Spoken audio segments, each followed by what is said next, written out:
والسلام على رسول الله وعلى آله وصحبه وله أما بعد السلام عليكم ورحمة الله تعالى وبركاته. How's everybody doing? Alhamdulillah, fantastic. So we finished off after mentioning all the ayat building up, either when this happens, and then finally, subhanAllah, ayah number 14, Allah subhanahu wa ta'ala finally closes with what? After all this takes place, عَلِمَتْ نَفْسٌ مَا أَحْضَرَتْ. Every soul will know what it has brought forth. And one brother, he came up and he made a very nice observation. He said, isn't it interesting that Allah didn't say, أُعْلِمَتْ نَفْسٌ مَا أَحْضَرَتْ, that each soul will be made to know. No, it's not that you'll be made to know, it's that you'll already know. So the idea is that when you see everything, the whole universe is essentially coming apart and you're seeing the reality come to life, that this was all a test and that there's now going to be either reward or punishment, subhanAllah. It is an intrinsic knowledge. You know who you were, you know what you did, and you know what you are deserving of. So alimat, you already know. نَفْسٌ مَا أَحْضَرَتْ. Then we continue. Allah Ta'ala says what? فَلَا أُقْسِمُ بِالْخُنَّسِ. So, fa means so.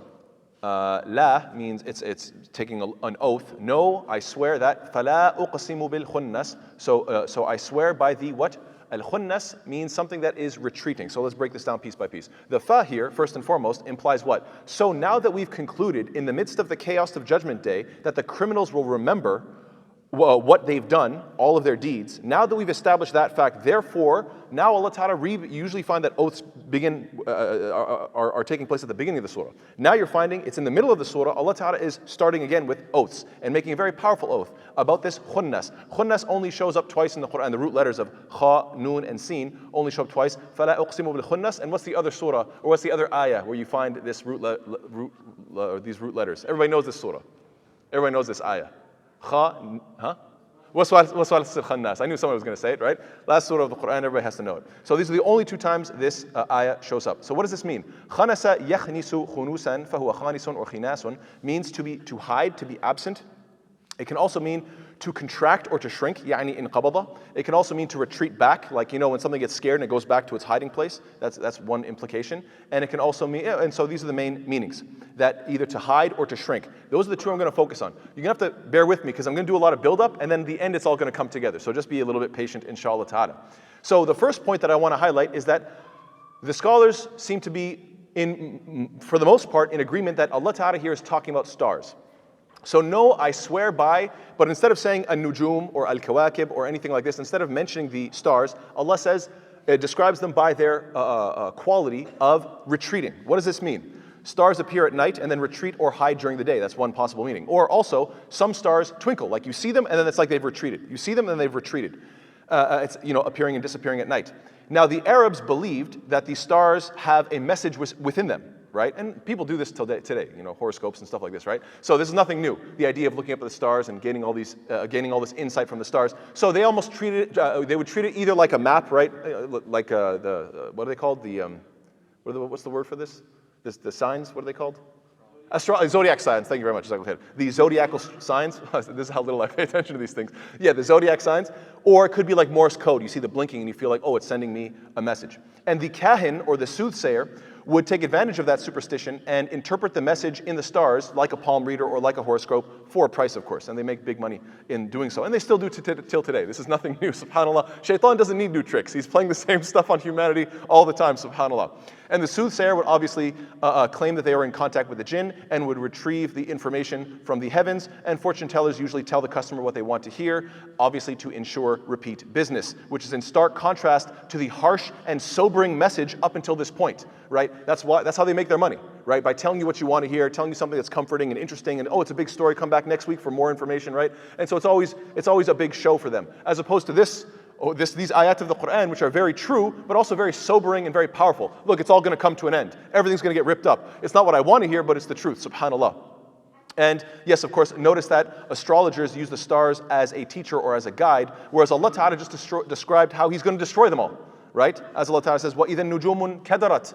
All these are going to be ripped apart and thrown down, and it's all going to come apart. So you are so impressed with these stars, you're treating them like they're your teachers. Meanwhile, I'm the controller of these stars. I'm the one who created them, and I'm the one who's going to destroy them. So subhanAllah, this is something remarkable as well.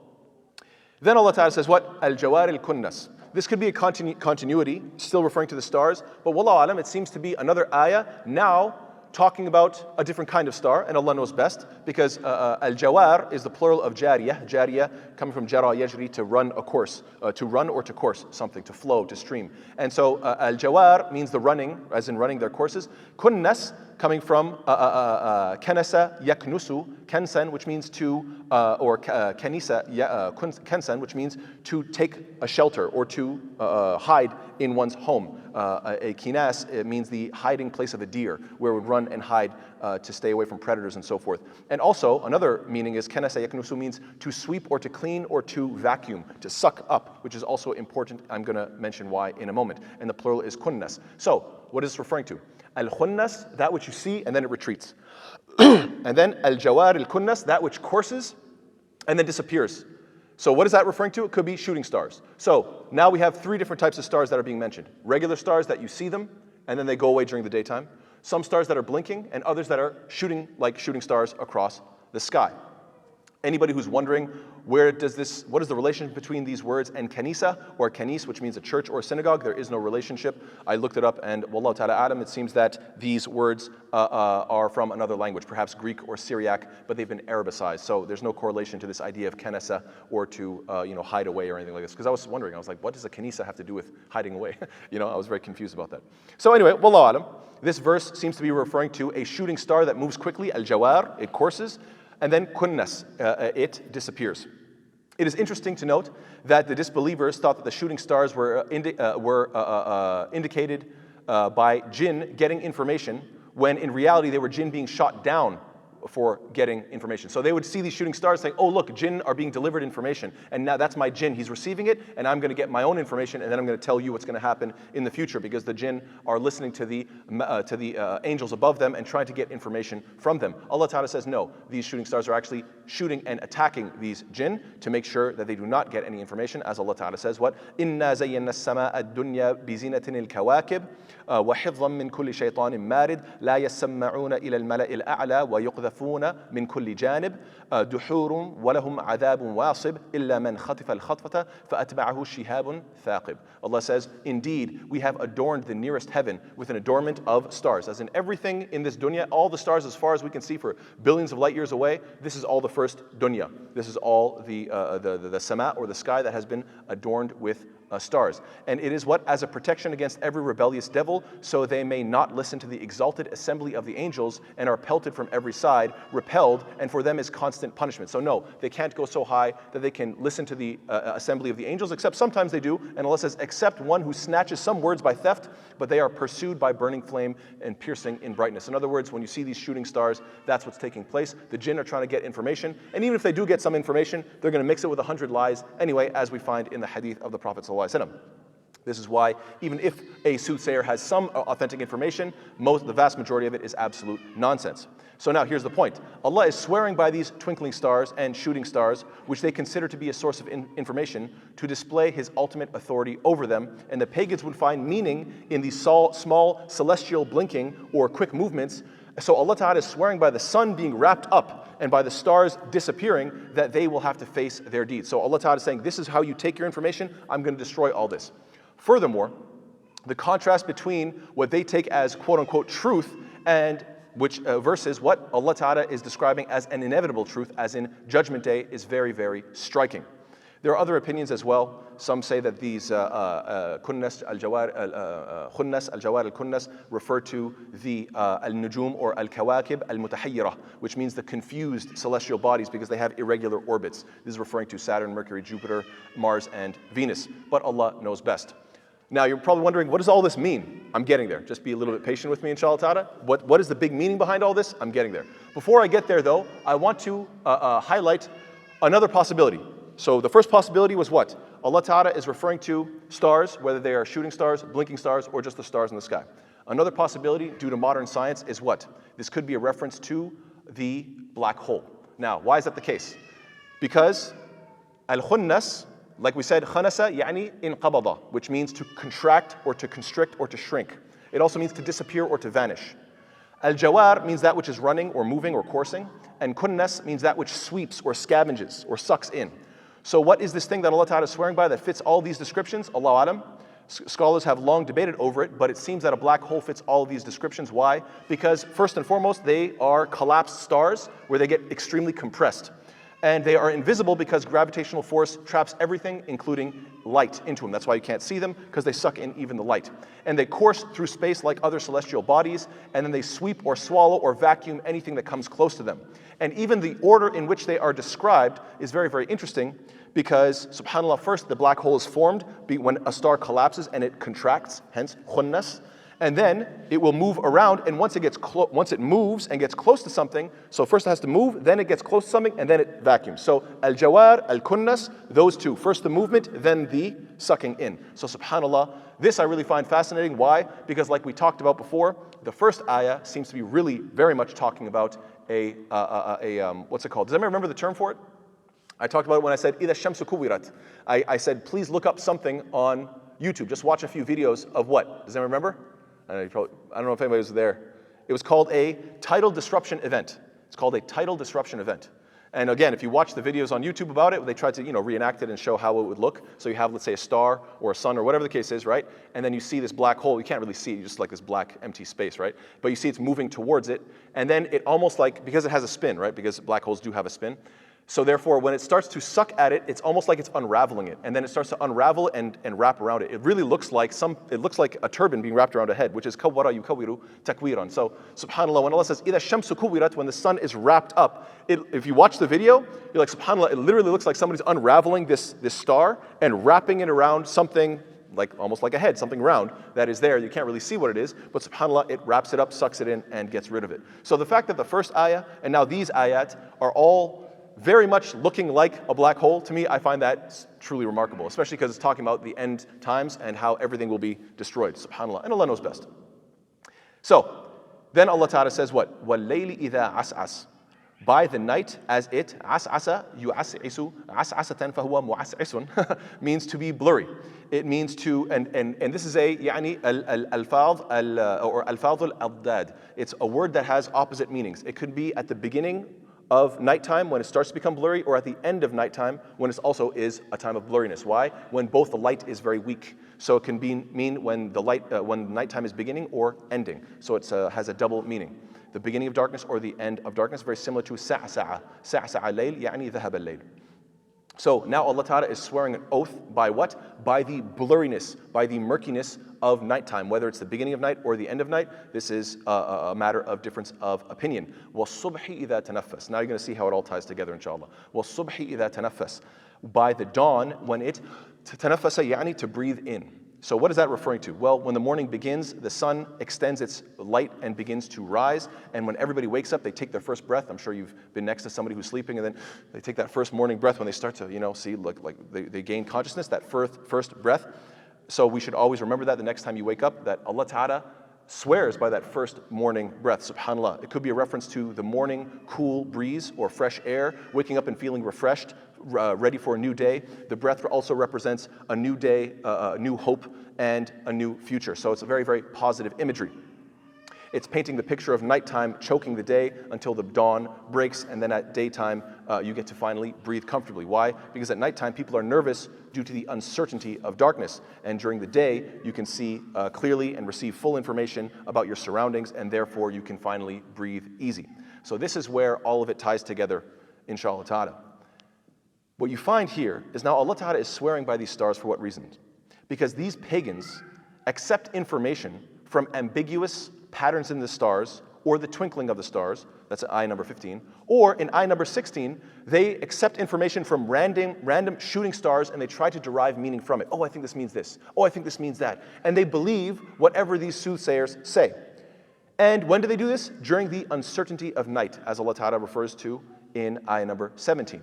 So then ayat 18 and 19, Allah Ta'ala is saying, meanwhile, the Quran, by comparison, is like the brightness of day. Hence why Allah Ta'ala says, وَالصُّبْحِ إِذَا تَنَفَّسْ إِنَّهُ لَقَوْلُ رَسُولٍ كَرِيمٍ.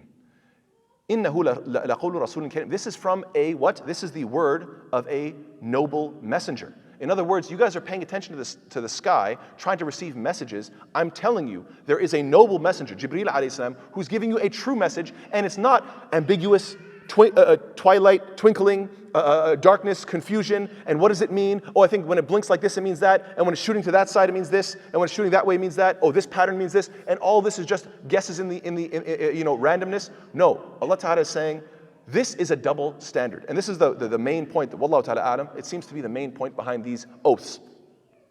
Whenever you talk to somebody who demonstrates hyper-skepticism towards your Islam, how do we know this? How do we know that? How are we sure of this? And then you give them more evidence. They say, well, I doubt that. And they say, okay, here's more evidence. Well, I doubt that as well. And then you keep on giving more and more evidence towards your claims, making it more and more solid and clear. And all they can do in response to all of this is do what?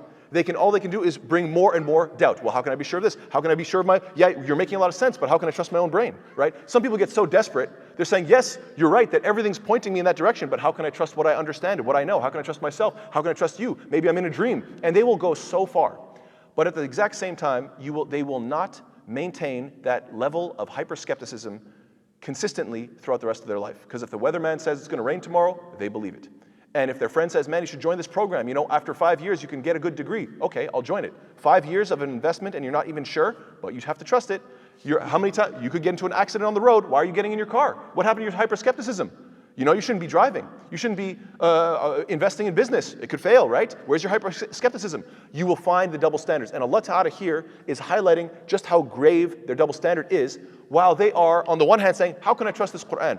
Sure, the Prophet Muhammad ﷺ is the most honest person I've ever met, and sure, his message makes a lot of sense, and yes, the Quran has beautiful, brilliant arguments in it, and yes, it is calling me to the oneness of God, and yes, we know that we are from the lineage of Ibrahim ﷺ, who taught us about the oneness of God, and yes, all this evidence is there, but I'm skeptical. Meanwhile, oh, you saw that blink? What do you think that means? Let's go talk to the soothsayer, get our palms read. The guy is a complete joke. This is nothing. This is nonsense. Oh, that means this and this means this. Oh, yeah, and they believe it. Because the fact of the matter is, the more people pretend that they are so rational and above any sort of belief, you will always find them falling back on what? Falling back on some sort of belief system that is completely unsupported. Because subhanAllah, it's a double standard, or you could say it's a clear double standard regarding their level of skepticism. And I'm sure many of us have seen and been in conversations, and that's what inshallah, during the Q&A, I hope you guys can mention certain cases that you have seen in your own life. I personally have seen many, where whether it be from speaking to Ahlul Kitab, Christians and Jews, talking to them about their book, and then being hyper-skeptical about the Quran. Meanwhile, if we look at the historicity between the Quran and the Bible, not even a comparison in terms of like original documents and how it was transmitted and who we know and how reliable it is and being in the original language and the list goes on. Or even when it comes to even when it comes to the skeptic like the atheist who says, no, I only believe in science. Meanwhile, he thinks that everything came from nothing, which is a gigantic faith claim. SubhanAllah, nothing has never produced something. It has no capacity. It has no potentiality. It's nothing. It does nothing. It never has, never will. So you're telling me that you're skeptical of my belief. Meanwhile, what are you grounded upon? And your concept of morality, where does it come from? SubhanAllah, so you can go on and on and on, showing the double standard where they show hyper-skepticism towards anything that is anywhere near the semblance of Islam. Meanwhile, they hold a bunch of beliefs that do not stand up to that same level of scrutiny. The only difference is that they have this laser focus of scrutiny towards us. They just don't point that in the opposite direction and point it at their own faith, which goes to show the hypocrisy. And Allah knows best. So these oaths are very, very powerful. And you'll find that in the upcoming ayat, Allah subhanahu wa ta'ala goes into detail about the reliability and the authenticity of this message. إِنَّهُ لَقَوْلُ رَسُولٍ كَرِيمٍ ذِي قُوَّةٍ عِنْدَ ذِي الْعَرْشِ الْمَكِينِ, and so on and so forth. We're going to go into that, inshallah ta'ala, next week, bi'idhnillahi ta'ala. I just want to cover these oaths because they're very, very powerful and show you that they have two main perspectives. One is that they're referring to the stars, which they take meaning from. Allah ta'ala is going to destroy them. And furthermore, how can you compare that being revelation compared to how clear and obvious and in your own language and so eloquent and so well thought out and the philosophy and the logic in it is so deep and powerful. SubhanAllah, how could you ever argue it? And SubhanAllah, secondly, the fact that we are going to destroy all of this anyhow, because this is all Allah's creation. And you are taking from the creation instead of from the Creator. May Allah Ta'ala give us understanding. Jazakumullah khairan. Wassalamu alaikum wa rahmatullahi ta'ala wa barakatuh.